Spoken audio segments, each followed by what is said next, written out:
Basics आप देखे थे, सिलेबस देख लिए, सिलेबस देख लिया, लिख लिए सिलेबस, नोट्स बना रहे ना, लिख लीजिएगा जो सिलेबस, और कॉपी मेंटेन करना पता है कैसे कॉपी मेंटेन करना है, वो करना है, ठीक है। आज हम लोग थोड़ा सा अकाउंट्स के बारे में समझेंगे। आज हम रखेंगे लेक्चर 1, मतलब कि आज के स्टडी को लेक्चर 1 मानेंगे।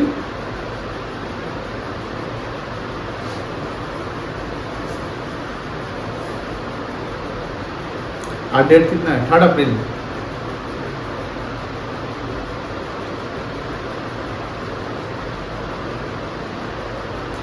देखो,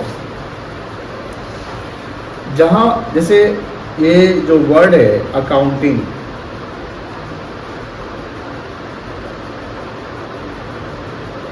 अकाउंटिंग का मतलब जानते क्या होता है? हिसाब किताब रखना। यानी जो इकोनॉमिक एक्टिविटी होती है, जो इकोनॉमिक ट्रांजैक्शंस होते हैं, उस ट्रांजैक्शंस का हम प्रॉपर रिकॉर्डिंग करते हैं, और प्रॉपर रिकॉर्डिंग करके हमें के रिजल्ट पे, एंड रिजल्ट पे पहुंचकर प्रॉफिट और लॉस को फाइंड आउट करते हैं। तो ये सब जो होता है with the help of accounting ही होता है। विद द हेल्प ऑफ क्या होता है? अकाउंटिंग होता है। जैसे एक ह्यूमन बीइंग जो होते हैं, तो एक इंसान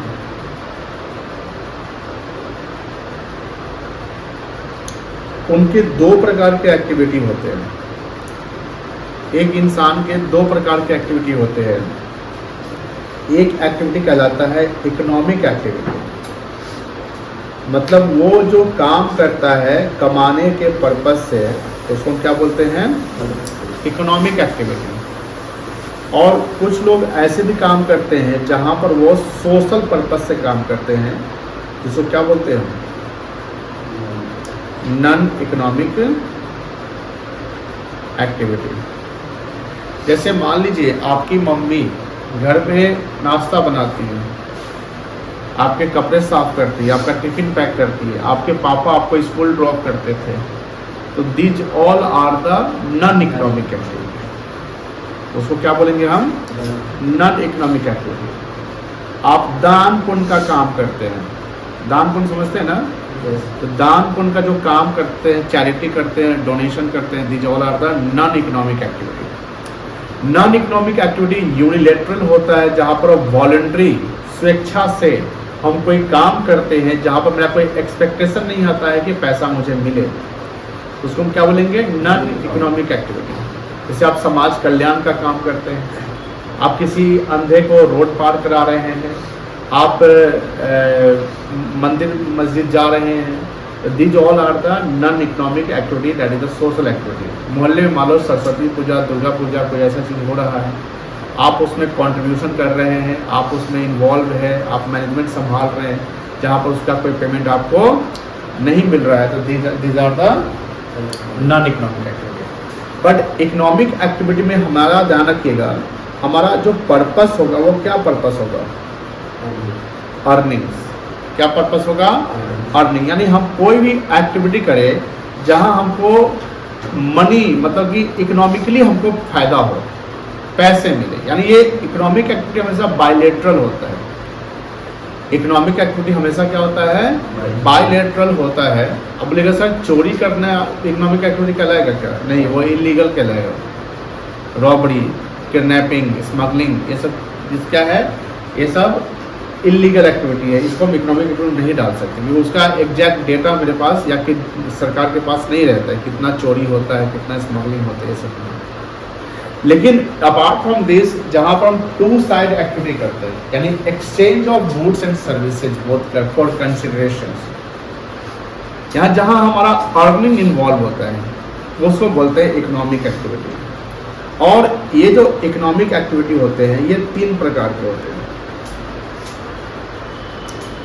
एक होता है हमारा एम्प्लॉयमेंट। क्या होता है? एम्प्लॉयमेंट मतलब नौकरी। अब सपोज करो कि कोई जैसे हमारा कोचिंग है, यहाँ मैं पढ़ा रहा हूँ, ये मेरा सेल्फ एम्प्लॉयड है, मैं यहाँ नौकरी नहीं करता हूँ, तो मेरा कोचिंग है, तो मेरा यहाँ पर एओसी में जो काम करना है और इससे जो हमको इनकम हो रहा है, सारा का सारा तो मेरा हो रहा है, सारा एक्सपेंस हमको क्लियर करना पड़ता है।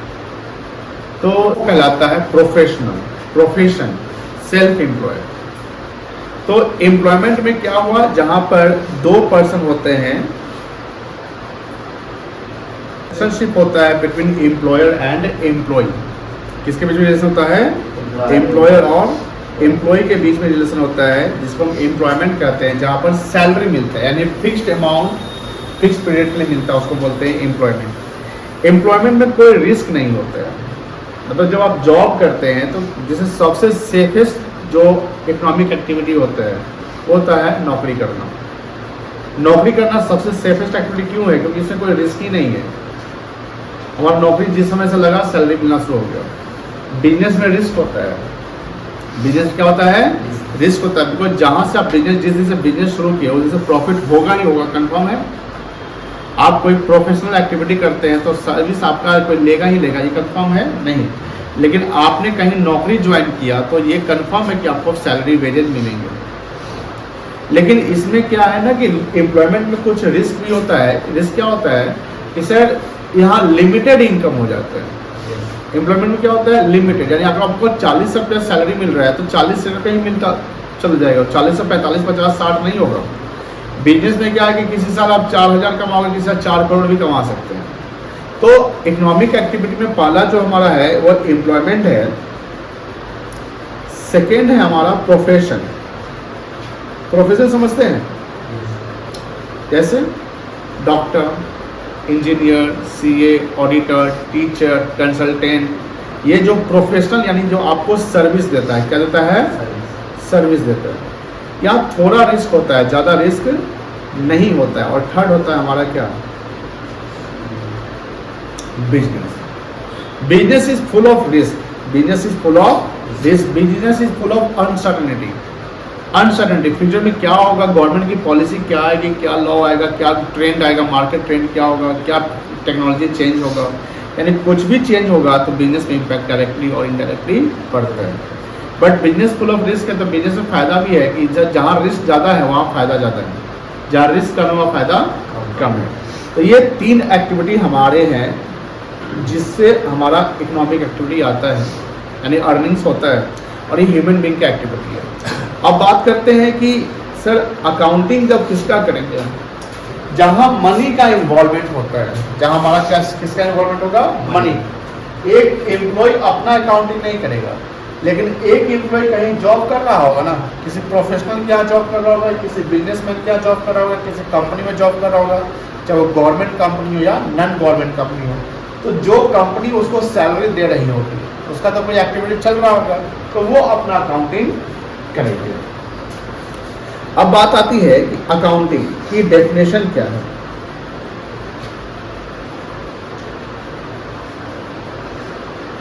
तो हम कह सकते हैं कि accounting is an art of recording,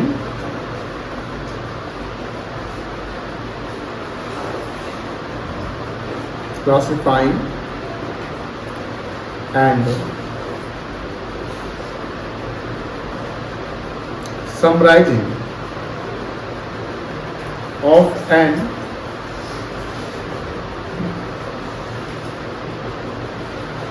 interpreting data in a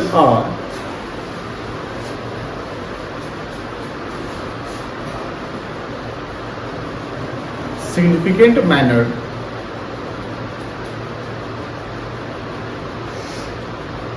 in terms of money or money's worth. This is the definition of accounting, या इन लेमन में हम बोल सकते हैं where is money there is accounting. जहां पैसा है वहां पर क्या करना पड़ेगा? अकाउंटिंग करना पड़ेगा। जहां पैसे वहां पर क्या है? अकाउंटिंग। अब अकाउंटिंग करना एक साइंस नहीं, एक कला है। अकाउंटिंग करना क्या है? कला है। Of recording classifying and summarising.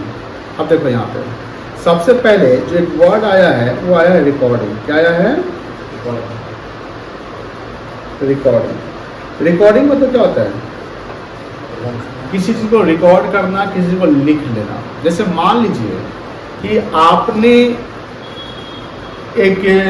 आप शॉप जाते हैं, वहाँ या रेस्टोरेंट जाते हैं या कहीं भी जाते हैं, आप कोई सामान खरीदे तो वो सामान दे दिया बंदा, जो सेलर सामान दे दिया, आपसे पैसा ले लिया, क्या उसको वो कहीं लिखेगा कि ऐसी आपको सामान दे के छोड़ देगा?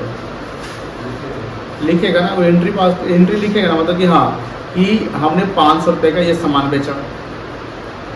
तो जब वो लिखेगा तो आपको जब सामान मिले, सामान के साथ साथ कुछ एक कागज का टुकड़ा बिल मिलता है ना, वाउचर मिलता है। तो जो बिल या वाउचर होता है वह एक ही होता है कि दो बनता है? दो बनता है, एक अपने पास रखेगा और एक आपको दे देता है, बनता है ना। वैसी वजह से आप पेट्रोल पंप जाते होंगे, पेट्रोल पंप गए होंगे, तो पेट्रोल ऐसे मान लो एटीएम से आप मतलब पैसा, मतलब कि डेबिट कार्ड से पेमेंट कर रहे हैं या क्रेडिट कार्ड से पेमेंट कर रहे हैं, तो आप देखिएगा वहाँ पर वो मशीन से निकलता है ना रिसीट, तो एक कस्टमर कॉपी रहता है, एक सेलर कॉपी रहता है ना, तो आपको देता है कि वो अपने पास रखता है। जो ये जो बिल्स बन रहे हैं इसको बोलते हैं वाउचर्स। ये क्या है ना, एक डेटा है। क्या है? डेटा है, इंफॉर्मेशन है। बिकॉज कोई भी हम चीज हम बिजनेस में लिख रहे हैं, हम एंट्री कर रहे हैं, कोई भी रिकॉर्ड कर रहे हैं, तो रिकॉर्ड अपनी ऐसा नहीं कि हमारे माइंड में आया हम रिकॉर्ड कर लिए, हमको उसका प्रॉपर एक वाउचर्स बनाने पड़ेगा। हमको क्या बनाना पड़ेगा? वाउचर, चाहे वो सेल्स का वाउचर हो, परचेज का वाउचर हो। हम जब बैंक में पैसा जमा करने जाते हैं, आपने बैंक में पैसा जमा करने गए हैं कभी, तो आप देखते होंगे कि एक छोटा सा स्लिप आपको भी लौटा दे देता है और बड़ा स्लिप अपने पास रख देता है ना। तो अब मान लो कि बिजनेस में ऐसा कर, अब मान लो कि आपके अकाउंट में एंट्री हो गया, मान लो तो आप उसको फाफे पे फेंक देते तो कोई दिक्कत नहीं है। लेकिन बिजनेसमैन क्या करता है कि जब उसका पैसा रहता है जमा होने, तो वो उसको बंडल बनाता है, वाउचर बनाता है, उसको रिकॉर्ड रखता है। क्योंकि हम अगर पर्सनल खर्चा करते हैं, हम गए हल्दीराम में जलेबी खा लिए, हम गए स्ट्रीट साइड हम मोमोज खा लिए, हम सिनेमा हॉल में फिल्म देख लिए, हम पेट्रोल पंप पे पेट्रोल भरवा लिए, हम ऐसे खर्चे कर रहे हैं, घूमने गए खर्च हो गए, तो हम उसका कोई डेटा नहीं रखेंगे तो हमको कोई इनकम टैक्स डिपार्टमेंट पूछने नहीं आएगा। लेकिन एक बिजनेस में, एक बिजनेस, एक कंपनी, एक ऑर्गेनाइजेशन अगर कोई भी खर्च कर रही है, कोई भी फाइनेंशियल ट्रांजेक्शन कर रही है, मॉनेटरी ट्रांजेक्शन जहाँ मनी इन्वॉल्व है, किसी को हम सैलरी दे रहे हैं, किसी को रेंट दे रहे हैं, हम बिजली बिल रिचार्ज कर रहे हैं, हम ये इंटरनेट रिचार्ज कर रहे हैं, हम परचेज कर रहे हैं, हम क्रेडिटर को पैसा दे रहे हैं, हम कस्टमर से पैसा ले रहे हैं, हम बैंक में पैसा जमा कर रहे हैं, हम कोई एसेट मशीन खरीद रहे हैं, यानी कोई भी इकोनॉमिक एक्टिविटी अगर बिजनेस में हो रहा है तो वो उसके लिए हमको क्या बनाना पड़ेगा? वाउचर्स बनाना पड़ेगा। हर डेटा को रिकॉर्ड रखना पड़ेगा, रिकॉर्ड रूम रखना पड़ेगा, रिकॉर्ड करना पड़ेगा। ऐसा नहीं कि मन किया तो खर्चा कर दे। हाँ, जैसे ऑटो वाला छोटा मोटा जो बिजनेसमैन होता है, जाना क्यों, इसको अनऑर्गेनाइज बिजनेस कहते हैं। ये बोलता है जैसे बड़ा बिजनेस ऑर्गेनाइज, जैसे हल्दीराम ऑर्गेनाइज बिजनेस हो गया। हल्दीराम में अगर आप 2 समोसा भी खरीद जाएगा तो आपको रिसीट बिल दे देगा।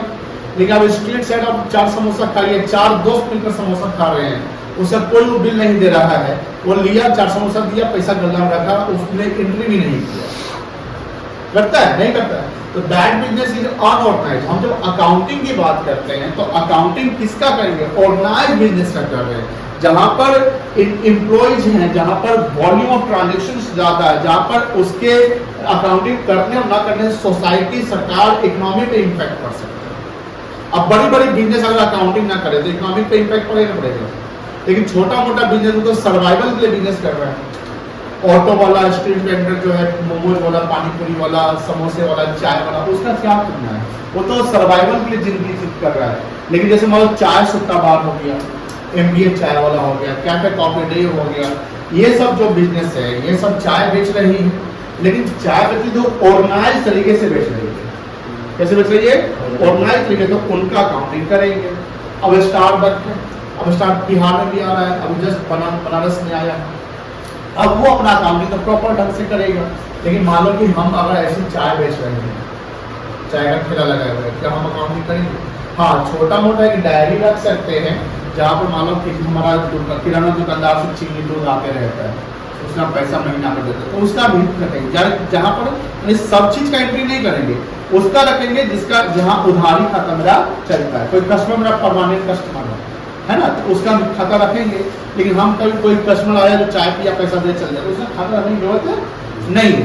तो यहाँ पर जो अकाउंटिंग की बात हो रही है, तो अकाउंटिंग हमेशा ऑर्गेनाइज बिजनेस से करेंगे। किसे करेंगे? ऑर्गेनाइज बिजनेस का। अब अकाउंटिंग का जो डेफिनेशन दिया गया है, accounting is the art. Art मतलब कला। अकाउंटिंग एक कला होता है कि कैसे हमको अकाउंटिंग करना है, कैसे सिस्टमैटिक तरीके से अकाउंटिंग करनी है। ऑफ रिकॉर्डिंग, रिकॉर्डिंग, तो रिकॉर्ड किसको कहते हैं? रिकॉर्डिंग ऑफ, यहां पर लिखेंगे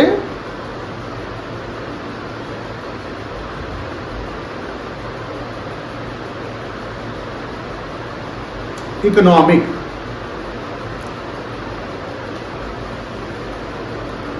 transactions and events.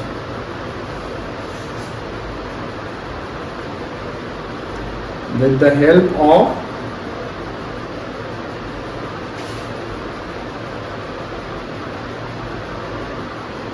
vouchers, with the help of vouchers, vouchers देखे हैं, दिखा देता हूं मैं।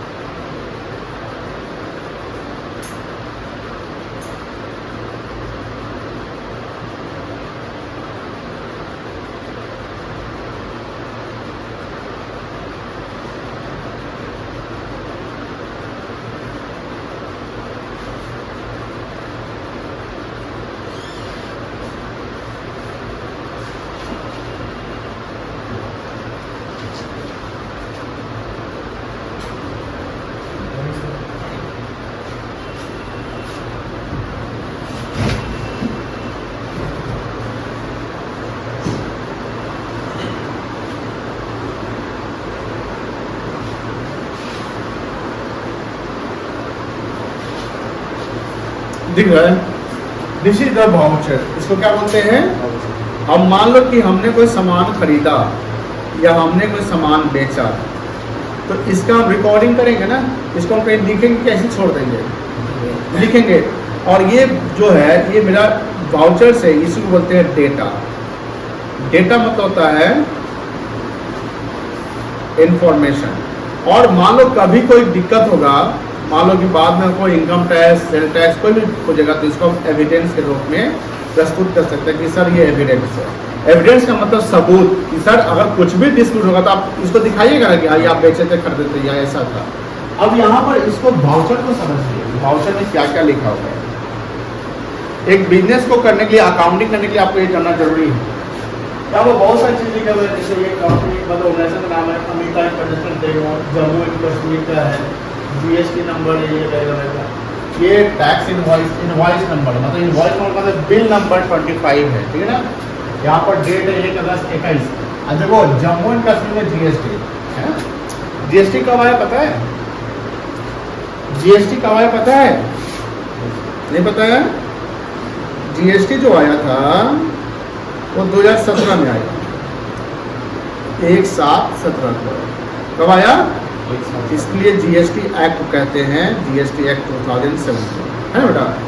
अब 2017 में जब जीएसटी आया था उसमें जम्मू एंड कश्मीर में नहीं लगता था, क्योंकि वहां पर आर्टिकल 370 हुआ करता था। 2019 याद है डेट? 5 अगस्त 2019 ये डेट है जहां पर आर्टिकल 370 को क्या किया गया? एबोलिश कर किया गया, हटाया गया। जैसे ही एबोलिश कर दिया गया, सॉरी 307 लिखा गया,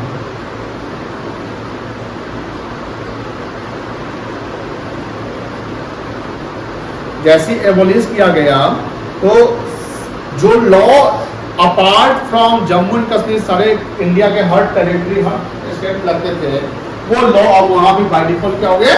लग गए। यानी जम्मू एंड कश्मीर भी अब जैसे जनरल स्टेट की तरह ट्रीट किया गया। तो उसके बाद जैसे 5 अगस्त 2019 को ये जो आर्टिकल हटा, उसके बाद ये जो है वो कहाँ लगने लगा? कश्मीर में लगने लगा। अब ये बिल जो है 2021 का दिख रहा है ना, यानी 2019 के बाद का है। एंड ये बिल कहाँ का है? जम्मू एंड इससे जीएसटी लग गया हुआ, कोई दिक्कत नहीं, समझ गए। अब ये कस्टमर ए है, मान लो बायर बिल नंबर ये है, गांधीनगर जम्मू का है, उसका ये जीएसटी नंबर है। ये क्या है? जीएसटी जो रजिस्ट्रेशन करवाते हैं उसका नंबर है ना, कॉन्टैक्ट नंबर है या डिस्क्रिप्शन ऑफ गुड्स, यानी आइटम ए बी सी है, एक एसएसएन नंबर है, क्वांटिटी यहाँ पर रेट इसका है, अब 1 यूनिट है 240, 2 यूनिट तक 2 इसको गुना कर दिए, ये वैल्यू आया। उससे सीजीएसटी और एसजीएसटी लग गया। सीजीएसटी होता है central goods and service tax और एसजीएसटी होता है state goods and service tax, समझ गए। CGST central goods and service tax.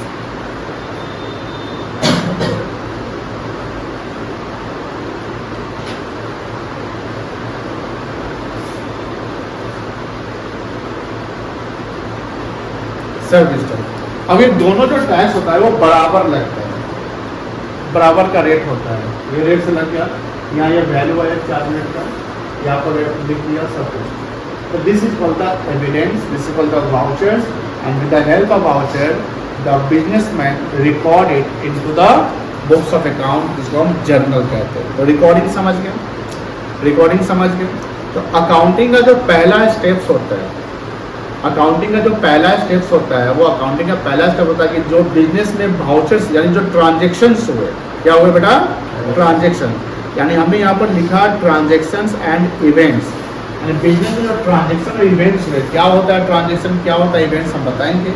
But ये समझिए कि जो भी लेन देन पैसे से हो रहा है, जहाँ मनी इन्वॉल्व हो रहा है, यानी किसी को सैलरी दे दिया, किसी से पैसा लिया, बैंक में जमा किया, खरीदा, पे किया, रेंट हुआ, लॉस हुआ, प्रॉफिट हुआ, these all are the transaction in events and that transaction events must be recorded. Recording is the first step of the accounting.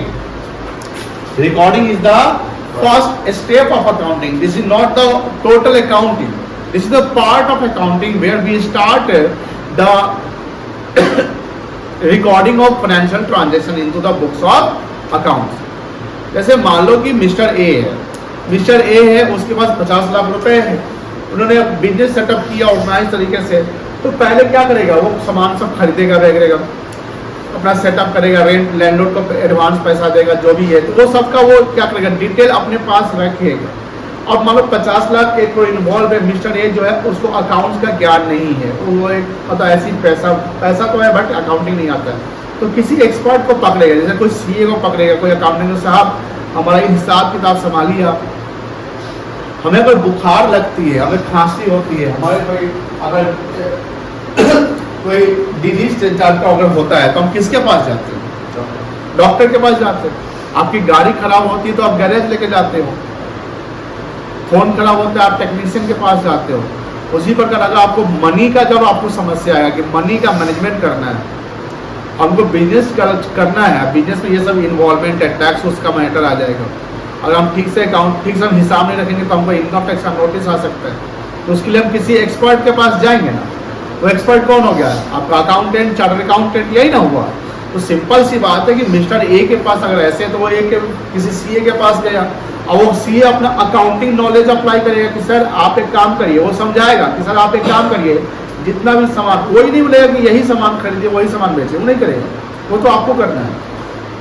वो क्या कहेगा कि सर जो भी सामान खरीद रहे हैं, लेकर बेच रहे हैं, या जहां भी पैसा दे रहे हैं ले रहे हैं ना, उसका आप बिल बना के रख लीजिए। आपका स्टाफ अगर गाड़ी से जा रहा है, बस से जा रहा है, ट्रेन से जा रहा है, तो उसको बिल उसको बोलिए रखेगा, गायब नहीं करेगा। आपका स्टाफ कहीं गया, होटल में काम से गया, होटल में खाना खाया, उसका बिल वहां से ले लीजिए। वो क्या है? वो अवेयर करा रहा है, यानी अवेयरनेस इज वेरी इंपॉर्टेंट। और हम अवेयर नहीं है तो हम लॉस में चले जाएंगे, अवेयर है तो हम लॉस में जाएंगे। समझ में आ रही ना?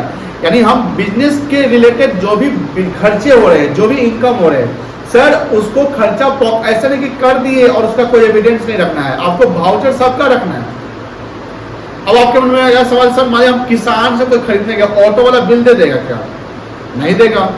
रिक्शा वाला देगा क्या? नहीं देगा। तो जहां बिल एकदम पॉसिबल ही नहीं है कि मिलेगा, जहां बिल पॉसिबल ही नहीं है कि मिलेगा, तो वहां पर अपना एक बिजनेस में वाउचर होता है, उसमें लिखिए कि ऑटो खर्चा हुआ, रिक्शा खर्चा हुआ, ठेला रोड साइड हम मोमोज खाए उस पर खर्चा हुआ, कि वो सब बिल नहीं देने वाला आपको। लेकिन जहां ऑर्गेनाइज मान लीजिए हल्दीराम में आप खाए, किसी ऑर्गेनाइज रेस्टोरेंट में खाए, सेंट्रलाइज रेस्टोरेंट में खाए, और वहां बोले कि हमने 700 रुपया खाया और उसका बिल आप बोले कि नहीं है, तो विश्वास नहीं होगा। लेकिन आप रोड साइड ढाबा में खाए रोटी तड़का, वो सब बिल नहीं दिया, सर कागज पे लिख दिया था, इसने कागज पे लिख कर दे दिया, ऐसा होता है ना। ढाबा पे तो बिल आपको कंप्यूटर नहीं ना देगा बेटा, वो कागज ले देगा, हाँ 100 रुपए का सब्जी है, 50 रुपए का रोटी, ये सब है, 150 रुपया खर्चा होगा, तो आप मान ले जस्टिफाई कर जाएगा। लेकिन आप जहाँ कोई ऑर्गेनाइज रेस्टोरेंट में खाते हैं, 800-2000 का खा लिए, अब बोलेगा सर वहां भी सादा कागज लिख के दिया, तो विश्वास करेंगे आप? एकदम नहीं करेंगे आप। तो जहां पर बिल मिल रहा है उसको रखना है, जहां बिल नहीं मिल रहा है तो वहां पर हमको अपने से एंट्री मारना है, एक बिल कागज बनाना है और उसको मेंटेन करना है। यानी every transaction which are incurred in money, in terms of money. हाँ, आपके यहाँ पर कस्टमर आया, सामान देखा, लेकिन उसको पसंद नहीं आया, वो चल दिया, वो नहीं खरीदा, तो क्या उसका एंट्री करेंगे? एकदम नहीं करेंगे सर, मनी इन्वॉल्व कहाँ है। लेकिन कोई कस्टमर आया, गर्मी का मौसम है, आप उसको ठंडे पिलाए, कुल्फी पिलाए, आइसक्रीम खिलाए, फिर भी नहीं खरीदा, और आपका 200 रुपया खर्चा हुआ कस्टमर पे, क्या उस 200 रुपया खर्चा हुआ कस्टमर पे उसका एंट्री करेंगे? एकदम करेंगे। बिजनेस का खर्चा मानेंगे ना, एकदम करेंगे, आपके सामान खरीदे या ना खरीदे। तो आप समझ गए, सबसे पहले अकाउंटिंग का पहला स्टेप क्या है बेटा? अकाउंटिंग का पहला स्टेप क्या है? रिकॉर्डिंग। रिकॉर्डिंग किसका करेंगे? इकोनॉमिक ट्रांजैक्शन का, नॉन इकोनॉमिक ट्रांजैक्शन का नहीं। नॉन इकोनॉमिक क्या है आप जानते हैं कि जो सोशल एक्टिविटी होता है। सर अगर मान लो कि कंपनी है, जैसे रिलायंस कंपनी है, बीजेपी को 50 करोड़ चंदा दे दी, क्या उसका एंट्री करेगी रिलायंस कंपनी? रिलायंस कंपनी, जैसे अभी सुनो ना, इलेक्ट्रल बॉन्ड इलेक्ट्रल, अब रिलायंस कंपनी बीजेपी को 50 करोड़ चंदा दे रही है, पॉलिटिकल पार्टी बीजेपी हो गया, पॉलिटिकल पार्टी क्या हुआ? बीजेपी हुआ।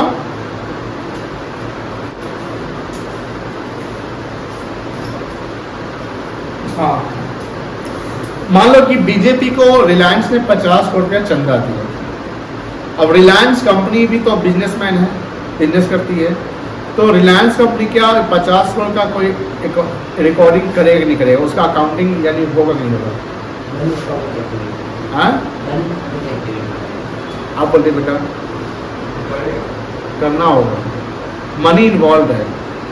नॉन इकोनॉमिक एक्टिविटी देखिए, घर के लिए कि घर में हम कोई काम कर रहे हैं, जैसे हाउसवाइफ काम करती है, उसका कोई कैलकुलेशन नहीं हो पाता है, यहाँ 50 करोड़ चंदा दे रहे हैं, तो ऐसे थोड़ी है कि हम दान पुण्य करते चले जाए। हाँ, हम खुद जैसे हम मंदिर गए, वहाँ भगवान को प्रणाम किया, हम अपने पॉकेट से 10 रुपया दे दिए। क्या मुकेश अंबानी मान लो गया जगन्नाथपुरी, मुकेश अंबानी, रिलायंस नहीं गया, कौन गया? मुकेश अंबानी गया। मुकेश अंबानी और रिलायंस से में क्या अलग अलग है? बिजनेसमैन और बिजनेस दोनों सेपरेट होते हैं।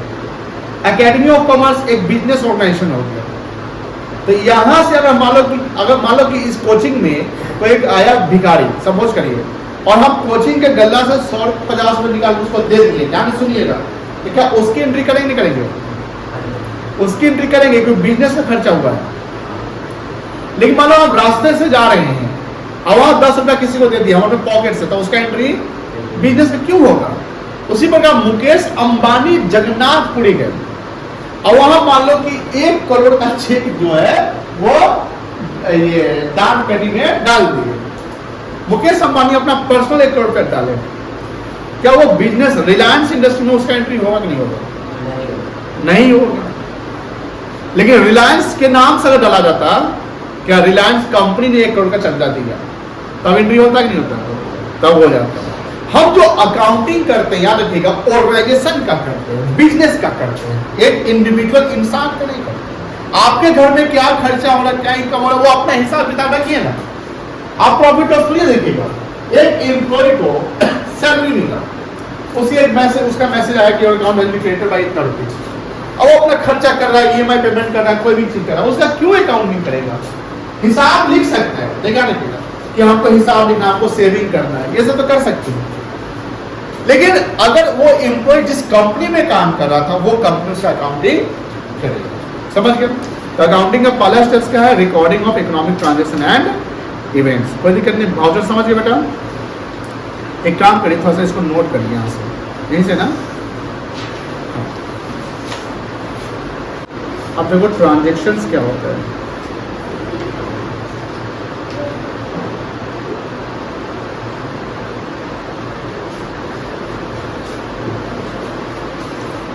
Exchange of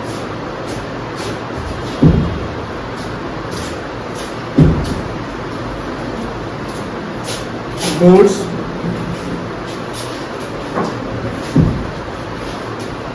and services for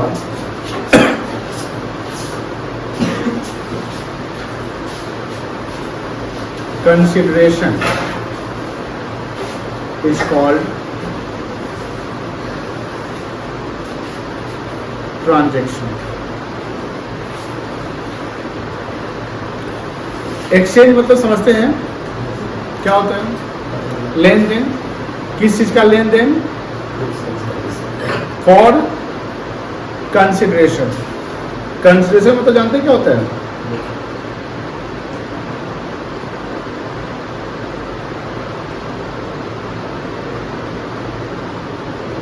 something in return, something in return. अब ट्रांजैक्शन का एग्जांपल समझिए। मान लो लिखा हो मिस्टर ए परचेज। परचेज मतलब गुड्स, गुड्स मतलब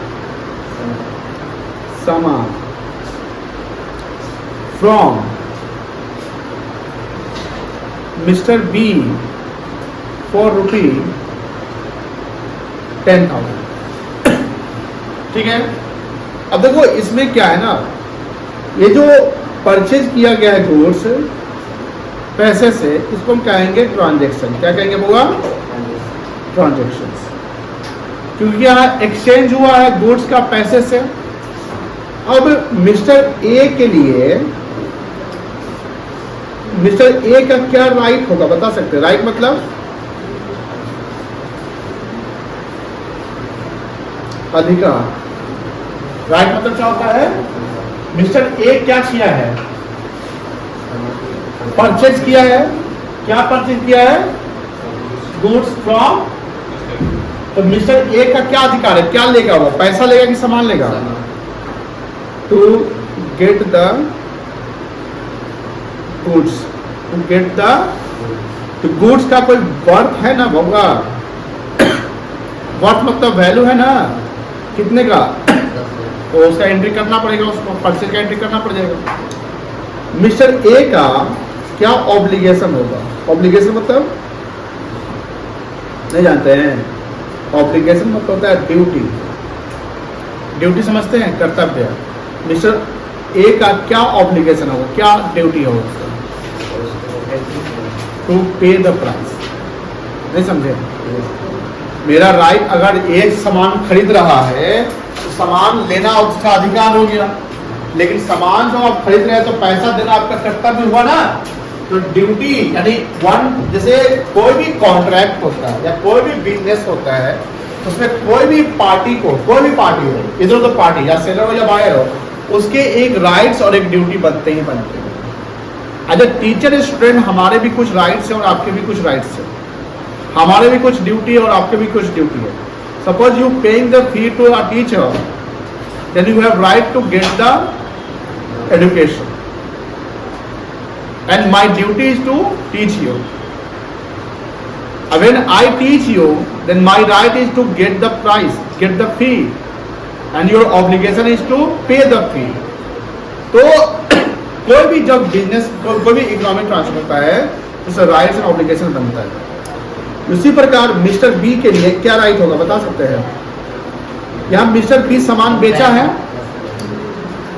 to get the price, और उसका ऑब्लिगेशन क्या होगा? To deliver the goods. बोलिए हाँ ना।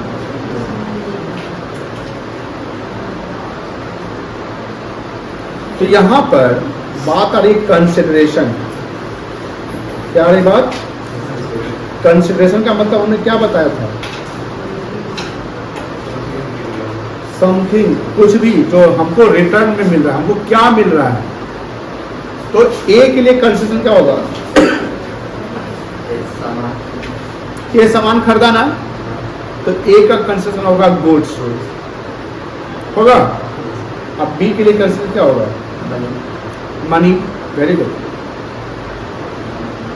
कितना रुपया? 10,000 बोल सकते हैं। तो कंसिडरेशन डज नॉट मीन्स कि सर एक ही पार्टी को कंसिडर मिलता है। कंसिडरेशन दोनों पार्टी को मिलता है। अगर आप जैसे स्टूडेंट हैं, आप पढ़ रहे हैं, तो आपको कंसिडरेशन में क्या मिल रहा है? ज्ञान मिल रहा है, नॉलेज मिल रहा है, एजुकेशन मिल रहा है। एज ए कंसिडरेशन मुझे क्या मिल रहा है? फी मिल रहा है। तो यहाँ पर ट्रांजेक्शन का मतलब आप समझिए कि ट्रांजेक्शन अगर होता है exchange of goods and services for consideration is called transaction. और ये ट्रांजेक्शन पैसे से हो रहा है, तो ये इकोनॉमिक ट्रांजेक्शन हुआ। क्या हुआ? और इकोनॉमिक ट्रांजेक्शन हुआ, तो इसको हमको क्या करना पड़ेगा? अकाउंटिंग करके रिकॉर्ड करना पड़ेगा। अब यहाँ पर ए और बी, यहाँ पर ए बायर है और बी सेलर है। अब ए भी बिजनेसमैन होगा, मान लो सामान खरीदा बेचने के लिए, बी भी बिजनेसमैन होगा। तो यहाँ पर ए और बी दोनों अपने बुक्स में रिकॉर्डिंग करेगा। एक के लिए सेल वाउचर बनेगा, एक के लिए परचेज वाउचर बनेगा। एक आदमी सेल किया तो दूसरा क्या किया? परचेज किया। एक का पैसा गया तो दूसरे का पैसा आया, तो दोनों एंट्री करेंगे। हमको जो अकाउंटिंग समझना है, तो ये समझना है कि हम किसके बिजनेस को पकड़ना है कि बिजनेसमैन क्या करे। अगर हमको ए के लिए अकाउंटिंग करना है तो परचेज से जाएंगे, क्योंकि एक खरीदा है। और अगर हम बी के लिए अकाउंटिंग करेंगे तो सेल से जाएंगे। मेरी बात समझ में आ रही है ना? मान लो कि जैसे एज ए कोचिंग सर्विस मैं अपना अकाउंटिंग करूं और मैं रेंट पे कर रहा हूं लैंडलॉर्ड को, तो मेरा रेंट खर्चा होगा, रेंट एक्सपेंस होगा, मेरा पैसा जा रहा है। बोलिए हाँ या ना? लेकिन जब लैंडलॉर्ड की तरफ सब चलते हैं, आप लैंडलॉर्ड के अकाउंटेंट हो, तो लैंडलॉर्ड को रेंट मिल रहा है ना, तो लैंडलॉर्ड के लिए रेंट क्या है? इनकम है कि एक्सपेंसेस है? इनकम, उसको पैसा मिल रहा है। तो जब अकाउंटिंग की बात करते हैं, तो अकाउंटिंग में भी ये आइडेंटिफाई करना है कि उसका पैसा मिल रहा है कि उसका पैसा जा रहा है, वो परचेज कर रहा है कि वो सेल कर रहा है। कुछ भी अगर मनी के टर्म में एक्सचेंज हो रहा है, तो that is called transaction, and that transaction must be recorded in the books of accounts. और ट्रांजैक्शन का हमने एक एग्जांपल बताया। और कंसिडरेशन का मतलब होता है समथिंग इन रिटर्न में आपको कुछ मिलना चाहिए, या तो पैसा मिलेगा या पैसे जब सर्विस या गुड्स मिलेगा। सर्विस भी हो सकता है या गुड्स भी हो सकता है। यहाँ पर जैसे यहाँ पर ये देखो, mister A purchase goods from mister B for 10,000, this is called what? Transaction. जहाँ ए खरीदा तो ए का राइट है सामान लेने का और ए का ड्यूटी है पैसा देने का। उसी बात ए बी से खरीदा तो बी सेलर कहलाएगा, बी क्या कहलाएगा? सेलर। और ये क्या कहलाएगा? बायर कहलाएगा।